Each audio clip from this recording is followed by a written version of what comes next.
जय परम पूज्य गुरु देव की जय वंदनीय माताजी की जय। આજે આપણે એક સંતની વાત વાંચીશું અહીંયા. સંત એકનાથનો અતિથિ પ્રેમ, મહેમાન ગતિ કેવી રીતે કરે છે એના વિશેનું પ્રેમ છે. પોતાની નિષ્કપટ ભગવત ભક્તિ તથા ગુરુ ભક્તિના ફળ સ્વરૂપે સંત એકનાથને ભગવાનના દર્શન થયા હતા.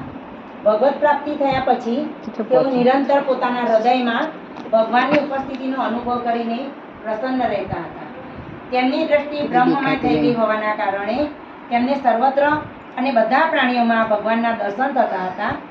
તેમના માટે કોઈ પારકું ન હતું, બધા જ તેમને પોતાના લાગતા હતા. કોઈ તેમનો શત્રુ ન હતો, કોઈને મિત્ર પણ ન હતો. તેઓ માટે સમદર્શી બધા હતા, બધાને એક સમાન ભાવથી જોતા હતા. પરંતુ કેટલાક દુષ્ટ પ્રકૃતિના લોકો સંત એકનાથની બ્રાહ્મી સ્થિતિથી સાવ અનભિજ્ઞ હતા.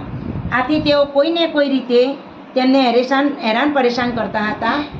એકવાર એવી ઘટના બની. એક દિવસ અડધી રાત્રે 4 પ્રવાસી બ્રાહ્મણો પૈઠણમાં આવ્યા. તેઓ રાત્રે વિશ્રામ કરવા માટે કોઈ ઠેકાણું શોધી રહ્યા હતા. પણ આવ્યું 4 પ્રવાસી બ્રાહ્મણો એમના ત્યાં આવ્યા હતા. તેમની મુલાકાત પેલા દુષ્ટ લોકો સાથે